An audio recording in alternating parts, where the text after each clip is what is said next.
자, 사사건건 으르렁대던 더불어민주당과 자유한국당이 선거제 개편 국면에서는 모처럼 의기투합하는 그런 모습입니다. 반면에 민주당과 같은 목소리를 내던 민주평화당하고 정의당은 국회 농성에 천막당사 투쟁까지 나섰는데요. 선거제 개편까지 가세해서 더 복잡해진 예산 정국 짚어보겠습니다. 관련 영상 보시고 이어가겠습니다.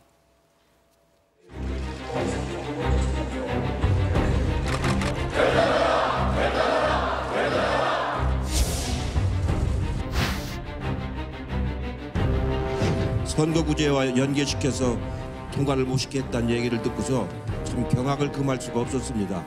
예산안은 예산 아니고 선거구제는 선거구제.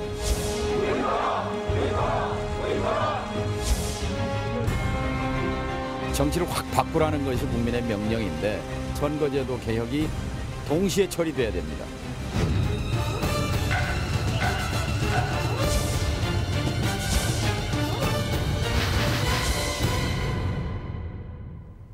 네, 민주당과 자유한국당 선거구제 개편에 대해서 각자의 안은 다르지만 더불어민주당 이해찬 대표랑 자유한국당 김병준 비대위원장이 마치 같은 당 소속인 것처럼 같은 목소리를 냈습니다. 김 교수님, 선거제도 개편을 예산안 통과와 연계시키는 것은 옳지 못하다.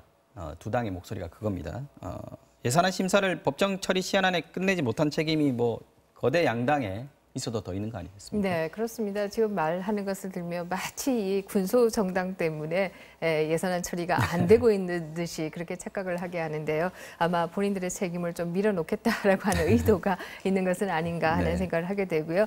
두 번째는 선거제도의 개편이 필요하다라고 하는 원론적인 것은 찬성을 하지만 두 당 다 이것을 굳이 해야 할까라고 하는 의구심이 아마 내부에는 있을 것입니다. 썩 내키지는 않는 네, 느낌. 그렇습니다. 이 정당이 얻은 득표율에 따라서 의석을 배분하게 되면 결국은 거대 정당의 의석의 일부가 소수 정당으로 넘어가는 것이다. 이렇게 볼 수 있기 때문에요. 네. 양당의 입장에서는 우리의 의석이 조금씩 뺏기는 것이 아니냐. 특히 일당의 경우에는 그 느낌을 더 강하게 가질 수가 있고요. 그래서 이런 얘기를 하고 있는 것이 아닌가 하는 생각을 하게 됩니다. 네, 유독 지금 올해 예산안 전국에서는 피하 구분이 잘 안 되는 것 같습니다. 네. 바른미래당이야 사안에 따라서 캐스팅 보터 역할을 해왔고 많은 부분에서 민주당하고 보조를 맞춰왔던 그 민주평화당 그리고 정의당이 지금 강공을 펴고 있습니다. 네.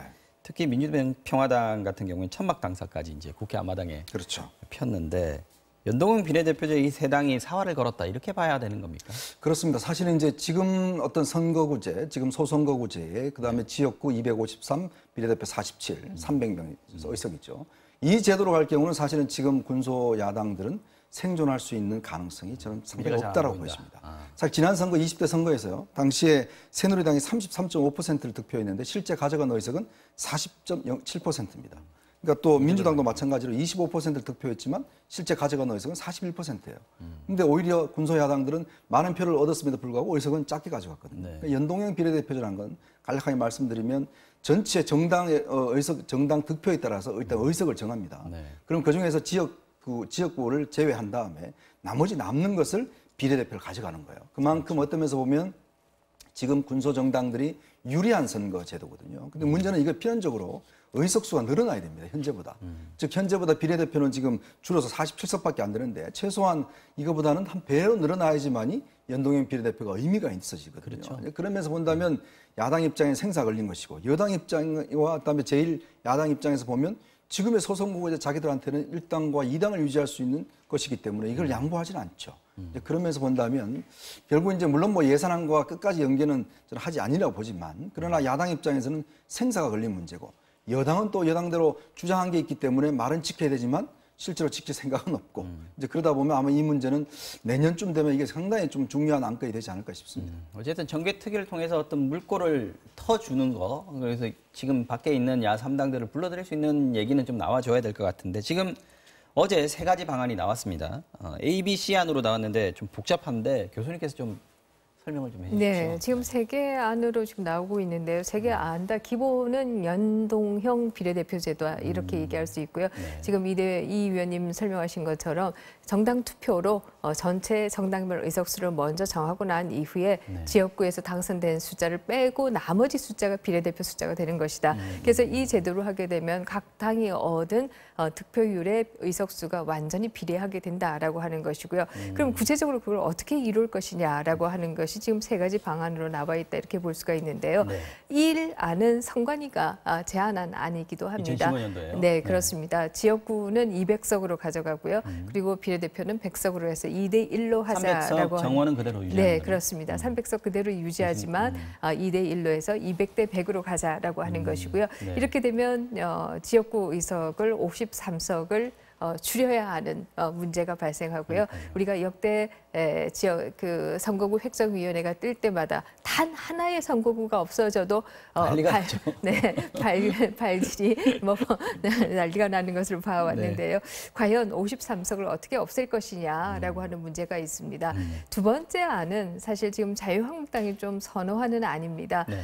두 번째 안의 경우에는 3대 1로 가자. 지역구와 비례대표의 3대 1로 가서 지역구는 225석 그리고 비례대표는 75석. 이것도 정수는 그대로 네, 놔두고요. 그렇습니다. 정수는 그대로 하고요. 그 대신에 도농복합선거구로 가자라고 하는 것인데요. 이 도농복합선거구라고 하는 것은 농촌의 경우에는 이 지역구의 크기가 땅의 크기가 크기 때문에 여기는 1인 선거구로 그대로 두고 소선거구제. 네, 도시의 경우에는 2인 내지 3인 혹은 4인의 선거구로 중대 가자. 선거구제. 네, 그렇게 얘기를 하고 있습니다. 지금 현재 뭐 예를 들어서 구 하나가 의원이 2명, 3명 있는 곳들이 있지 않습니까? 그렇기 때문에 구청장보다도 국회의원이 못하다 이런 얘기를 하기도 하는데요.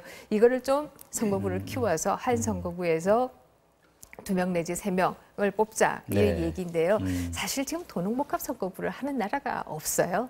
이건 뭐 옛날 선거구제이고요. 네. 왜냐하면 어떤 지역은 1인 선거구라고 어떤 데는 2, 3인으로 하고 또 2, 그렇죠. 3인으로 하자라고 한다면 3인으로 하느냐 2인으로 하느냐에 따라서 이해관계가 확 달라집니다. 아마 네. 바른미래당 같은 경우는 3인으로 하자고 얘기할 거예요. 그러겠네요. 정의당이나. 3등 네, 3등 해도 그렇습니다. 되니까. 네. 3등도 당선될 수 있도록. 그럼 그 합의 자체가 이루어지기도 굉장히 어려울 것이다. 의원들도 소선구제 지역으로는 안 가려고 그럴 것 같아요. 네, 뭐 지금 이제 도시에 있는 분들이 아무래도 이러면 내가 좀 당선될 가능성이 커지지 않을까 이런 생각 때문에 이걸 좀 좋아하는 경향이 있습니다만은 저는 이거는 조금 선거 제도를 하는 입장에서는 동의하기가 어렵다라고 말씀드리겠고요.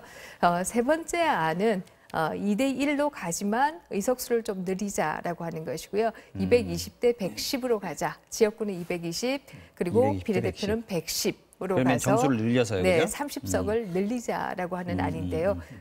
의원을 늘리는 것은 국민들이 싫어합니다. 그러니까 이것도 문제입니다. 갑질하는 사람의 숫자가 더 늘어난다. 쉽게 얘기하면 이렇게 느끼는 거 아니겠습니까? 그렇기 때문에 굉장히 쉽지 않은 얘기이고요. 사실 연동형 비례대표제가 선거제도 중에 가장 완벽한 제도다라고 얘기는 하지만 거기에도 단점이 있습니다. 비례대표가 늘어나는 경우에 있어서 이 비례대표를 정당들이 얼마나 잘 운영할 것이냐. 이것이 당대표나 당 지도부의 권한만 더 키워주고 그 안에 또 쌀과 돌을 섞는 게 아니냐. 이런 우려도 있을 수가 있어서요.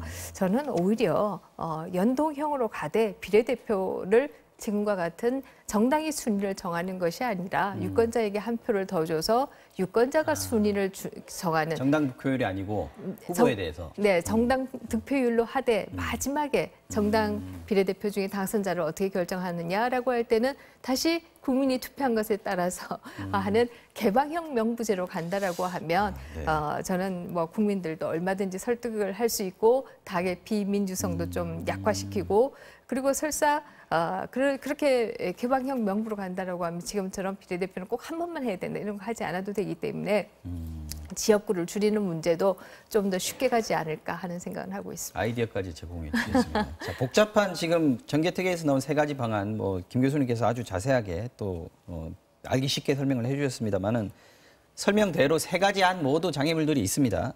국회의원들 스스로 지역구를 줄여야 되는, 그렇죠. 결정을 해야 되는 그런 부분이 있을 거고 그게 아니라면 국민 감정이 지금 아주 안 좋은 의원 정수를 확대하는 문제. 이거를 이제 둘 중에 하나는 뚫어야 되는데 어느 쪽이 그래도 좀 더 가능성이 있다고 보세요? 근데 근본적으로 보시면 우리가 대통령제지 않습니까? 대통령제 하에서 만약 연동형 비례대표 할 경우는 굉장히 다당체제가 됩니다. 자, 그러면 뭔가 당을 연합해야 되는, 협치를 해야 되는 구조인데 지금 우리가 하고 있는 이 상황이죠. 그러면 과연 집권 여당이 얼마만큼 힘을 갖고 할 수 있을 것인가. 주로 이제 내각제 같으면 이런 제도가 좋습니다. 사실 독일이나 이런 데 같은 경우는 정당 연합을 하지 않습니까? 3인당하고 다 연합을 해서 연동형 비례대표제 하는 데는 다 내각제죠. 그거는 기본적으로 내각제를 좀 전제로 한 시스템인데 대통령제 하에서 당이 여러 개가 되는데 이걸 하나로 여당이 좀 소수 여당이다. 이럴 경우는 사실 이게 참 굉장히 정쟁의 요소가 굉장히 많은 제도가 될 수가 있거든요. 그래서 그런 근본적인 문제. 그다음에 이제 의원 정수를 늘리는 문제는 정말 어떤 면에서 보면 국민들한테 허락을 받아야 하는 문제입니다. 그리고 또 비례대표 같은 경우도 정말 이 부당한 비례대표를 정당들이 과연 잘 공천해 왔는가. 뭐 생각하시면서 지금 우리 국회의원들 중에서 비례대표 중에서 정말 저분은 한 번 더 했으면 좋겠다. 이런 분이 과연 생각이 나시는 분이 계신가요? 이제 그런 면에 비춰봤을 때 과연 전문가, 그다음 정말 필요한 사람 하는가에 대한 의문들. 이런 걸 저는 정당들이 먼저 좀 해결해 줘야 되는데 물론 뭐 완벽하게 해결되지 않겠습니다만은 그러나 현재로서는 아마 이거는 제가 말씀드렸던 근본적인 문제 때문에 300명으로 한다면 연동형 비례대표제는 의미가 없어요. 국회의원들은 아마 절대 지역구를 안 낼 겁니다. 아마 스스로가 포기할 겁니다.